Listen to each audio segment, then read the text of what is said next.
Ito na. Let's do it, pansit.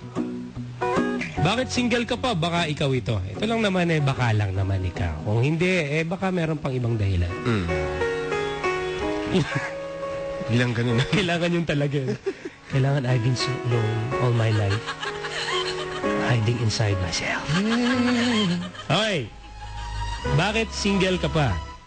Number 1. Baka kasi ikaw si Miss or si Mr. Mount Everest Standard. Ano ibig sabihin nun? Baka ikaw si Mount Everest, sabi ng iba. Standard. Baka masyadong mataas si Standard. May high maintenance, parang gano'n. No. Baka masyadong mataas ang ine-expect mong tao para sa'yo. Masyadong perfect, masyadong guwapo, masyadong Mount Everest, pwede namang tumingin sa kapatagan. Bakit titingin ka sa sky? Kung naghahanap ka ng mamahalin, you don't need or you don't look in the sky, try to search on land. Sa ka-level mo, nasa paligid mo. Baka kasi ang hinahanap mo, mga demigods, mga superheroes.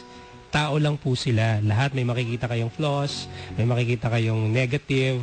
Kung hindi mo kayang tanggapin yon at maghahanap ka ng perfecto at Mount Everest na standard, mahihirapan ka.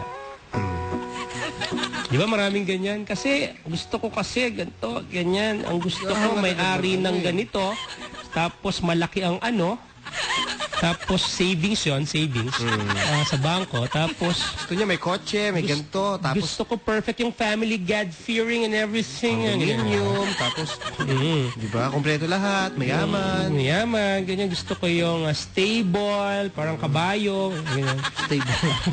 Tapos, ano pa ba? Lahat, di ba? Baka ikaw kasi si Miss and Mr. Mount Everest Standard. Ma'am, hindi po ganon ang paghahanap. Ganon. Okay, next. Baka kasi sobrang fan ka ng rom-com na mga movies, meaning romantic comedy films. Ay, kasi sabi sa Notting Hill, may makikilala kasi akong gwapo, na mabait, na matalino. Kasi sa Hitch kasi, ganito yung nangyari kay Tapos nag-kiss kami sa football field. Kailangan ganun O kaya mala Adam Sandler, tapos i-date niya ako ng araw-araw niya akong liligawan, 51st date, ganyan. Masyado kang fan ng mga gantong bagay na nangyayari lang sa magandang kwento. Pwede kang magkaroon ng ganyan, okay? Sabi nga, true love waits. Oo na. Destiny itself will find a way for the two people para oo na. Kaya lang, pwede hindi nangyayari sa'yo, iba sa'yo. Kailangan mong lumabas at mag-explore. Don't just wait in a corner of your place. Baka nakakalimutan mo, kalahati ng populasyon sa mundo, kukompetensya mo doon sa lalaki. Dami niya. Doon sa mga mahal mo. Okay, next. Ikaw mismo, hindi ready or takot sa commitment.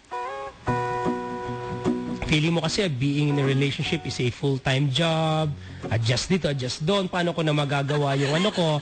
Paano ko mabibili yung ganito ko pag meron akong Tapos, sige, pag nagka-boyfriend ako, paano na yung gantong, paano ako mag-out of town? Tapos, so, ikaw mismo, pero nakakapagtaka, ikaw naman gusto mo namang magka-boyfriend, magka-asawa. Kaya lang, you're too scared of commitment or to enter a relationship. Gusto mo ma-experience, ayaw mo naman. Yan. Gusto mo lang mag-enjoy sa sarili mo. Yan. Ayaw mo mag-sacrifice ng mga bagay na magbabago sa buhay mo. Ayaw ko kaya. Sarap-sarap kaya ng buhay ko. Labas na weekend kaya, iba-ibang kasama. Sarap kaya. At ako mo pa ganyan. Kaya single ka pa ngayon. Single. Next. Single. Ready to mingle. Next. Number 4. Parang number 1 din. Pero mas specific. Kasi naman, bukod sa mataas na standard mo, you're looking for Mr. or Miss Perfect. Nako, walang ganyan. Okay? Lahat may flaws. Sabi ko nga kanina, Kapag pinilit mo, hindi, may lalaking perfect para sa akin, malamang single ka na forever. Kasi hanggang, hindi mo talaga matatagpuan yun. Hindi mo, yun exactly ang point. Bakit hindi mo matagpuan? Kasi, hindi naman talaga natatagpuan yung hinahanap mo. Ayan. Next. Bakit ka single? Malamang wala kang sariling initiative. Yan. Well. Do something about it. Ang advice ko sa'yo, don't wait. Show your intention. Huwag nang matakot. Di ba may caller tayo kahapon? Kasi po, Takot siyang magmahal. seryoso po ba siya? Nagpapakita na nga ng pagmamahal si lalaki. Nandiyan na nga, katabi niya na lalaki. Kaya ayaw niya pakita yung intention niya. Ayaw niya mag-express na nararamdaman niya. Kasi, hindi siya takot magmahal, takot siyang masaktan. Yun ang mga katiran lagi, di ba? Kaya ayaw niya magmahal. Pero ang totoo, nothing will happen without doing anything kahit sa relasyon. Okay? Mutual efforts po ang relasyon. Baka nakakalimutan mo, hindi lang pag nanligaw si Mr. Perfect ko, no? Yun na kaagad ang mararamdaman mo. O kaya naman, may nanliligaw sa tabi mo, ayaw mo na kaagad dahil nakita mo hindi pantay yung ngipin niya, piniryodan mo na kaagad. Nakalimutan mo na bigyan ng pagkakataon yung sarili mo. Kahit pwede naman, maayos naman. Okay? It's a two-way process. Pag hindi mo pinayagan yung sarili mo, hindi talaga siya makaka-penetrate sa buhay mo. Next. Alam mo yung mga taong may checklist? May listahan na. Parang naghahanap ng asawa o boyfriend, pero parang job description. Yung sinasabi niya kahapon, ano po ba yung mga qualification na kailangan ko? May checklist. Height, 5'7". Check. Ay, pinakita ko lalaki, 5'7". Check. May bigote, bigotilyo. Ito nagsalita, ay, pangit ang boss X. Nagche-checklist ka kasi ng mga ganyan. Wala. May namali lang isa sa checklist niya. Ayaw mo na. Ayaw na niya. Kaya tatlo ang mali, ayaw mo na. Sobra. Kahit naman available yung tao. Oo. Handang mag-commit sa'yo. O lahat ng mga sinabi natin kanina, hindi siya yon. Pero dahil sumablay siya sa checklist mo, ay maliit ang ano? Uncheck. Wala. Ang check. Walang check. Ayaw kasi ng mga barkada ko ng ganito. Kailangan ganito rin ng boyfriend ko. Peer pressure. Yun ang next natin. Na-pressure sa mga kasama sa bahay, kasama sa barkada. Lahat kasi ng mga asawa ng mga kapatid ko, nag-abroad. Kailangan abroad din siya. Kilala ko ganyan eh. Yung asawa ng kapatid, seaman, gusto niya seaman din yung asawa kasi gusto niya yung buhay ng ate niya. Naiinggit siya. Ina-idol niya si ate, pinagpipilitan niya yung mangyayari sa buhay niya, ganun din sa kanya. Kaya ngayon, si boyfriend napipressure mag-abroad. Kawawa naman yung lalaki. Hindi maging totoo sa kanyang sarili. Bakit? Si girlfriend kasi, gusto niya kasi pare. Nag-abroad kagaya ng brother-in-law niya. Hindi naman ako marine. Hindi naman ako maritime graduate or ano. Pero ito, mag-a-apply ako. Dahil yun ang gusto ni girlfriend. Nakakasalan lang daw niya ako. Sakit, di ba? Na-pressure sa mga tao sa paligid. Baka ikaw yan, te. Kaya hindi nag-aasawa. Pinalipas mo na yung 34 mong boyfriends. 6 na nagdaan kasi ayaw ni ate. Ayaw ng barkada. Pag ito kasi naging boyfriend ko, ako lang ang merong maliit na boyfriend. Lahat kasi, nag-gym. Malaki ang katawan. Bato-bato. Next. Baka naman, ang hirap mong i-handle. You're too hot, too much to handle. Okay? Kasi, alam mo kami mga lalaki, lagi ko sinasabi, kailangan namin ng respeto. Ayaw namin ng superwoman na literally, kaya niyong gawin lahat. Gusto namin, kailangan niyo naman kami. Yung mga ganyan ba dating na kaya ko lahat? Yung kailangan na lalaki, magaling ako, achiever ako, mayaman ako, career-oriented ako, kaya ko magbayad pag may gusto ko. Marami naliligaw sa akin. So, napaka-intimidating mo. Okay? Ang gusto kasi namin mga lalaki, FYI mga girl lalo, kami yung knight, kahit pa paano, knight and shining armor mo. Paramdam mo naman na kailangan mo naman kami. Kasi the moment na hindi mo kami kailangan, walang kami ng silbi, walang kami ng worth, pakiramdam namin, hindi magiging successful ang relasyon. Believe me, kailangan po nararamdaman ng lalaki yung kanyang worth sa relasyon. Kaya huwag niyo paramdam, hindi kita kailangan. Paramdam mo naman. Okay? They don't like a superwoman who can literally do everything. Okay? So, in short, another term, mag-submit. sa isang lalaki. Huwag maging mapagmataas. Okay? Intindihin. Bawas-bawasan mo. Next. Last na to. Sabi rito sa research ko, salamin-salamin din. May time. Okay. Salamin-salamin din. Meaning, syempre looks matter pa Physical rin. na yan. Oo. Inalagaan mo ba yung sarili mo? Losyang ka na. Masyado mo nang inalagaan yung mga kapatid mo. O ano pa ba? Ay inalagaan mo si nanay. Ito yung mga laging eksena, di ba? Namimili ka na ba ng bagong damit mo? Nag-alaga ka lagi sa nanay mo, hindi mo na inaalagaan yung sarili mo. Nasa kapitbahay mo lang yung salon, hindi mo pinapansin kasi hindi ako ganyang babae eh. Hindi po. Kasi kami mga lalaki, kahit pa paano, gusto namin ng ito na nga lang ang term, presentable. Sabi rin okay, bakit ka pa rin single? Salamin-salamin din. Okay? Kailan ka ba huling pumunta sa lamin o kaya chumek ng mga channel na nagsasuggest na mas bagay para sa'yo? Kailan ka nag-effort para sa itsura mo? Okay, ilan lang ito mga kabarangay kung bakit malamang. Bakit? Single ka pa rin. Pero huwag ka magalala kahit single ka, blessed ka naman. Ipag-asa pa yan. Maraming panahon para sa sarili mo.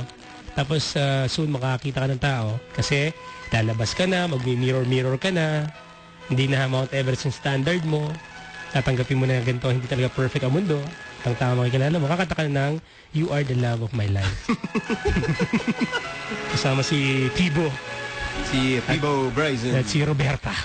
Roberta. Thanks to gana. You are the love of my life. I knew it right from the start.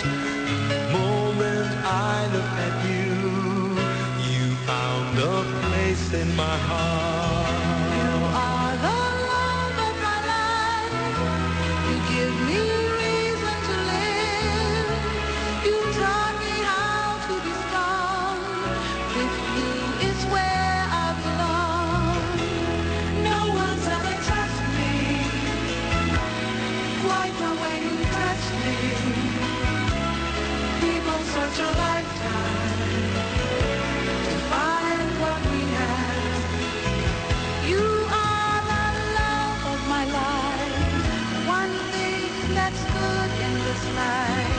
I'll spend the rest of my days just loving you. You are the love of my life, the heart and soul of my life. Once I was lost and alone.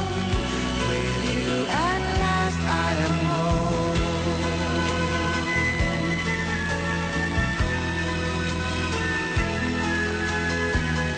You give me so much to do and leave me room to be free.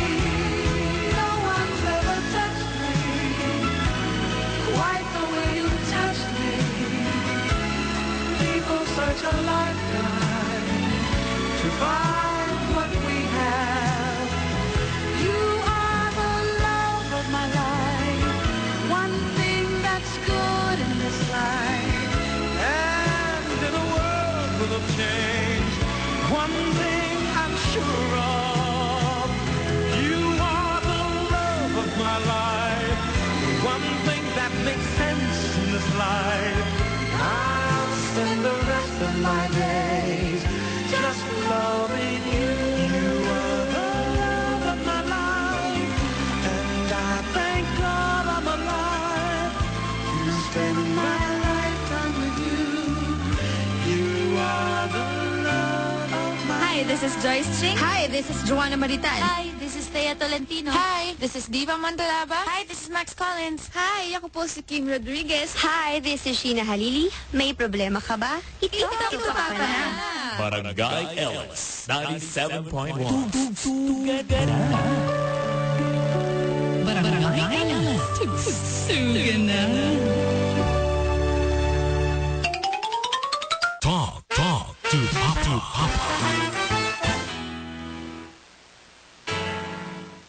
Before I Let You Go. Eksena sa Barangay. sabi ni 772. Before I Let You Go, pasapak muna. Che. Sumapak pa. Gumanti ka. Nagpisikalan pa. Oy. Sabi ni 7443, before I let you go, tugstugan muna tayo at pumirma ka muna sa kasunduan na ikaw ang bibigay ng sustento sa magiging anak natin. Pakiiwan lahat ng gamit mo kasi akong bumili ng lahat. Sabi ni Panigurado na yan.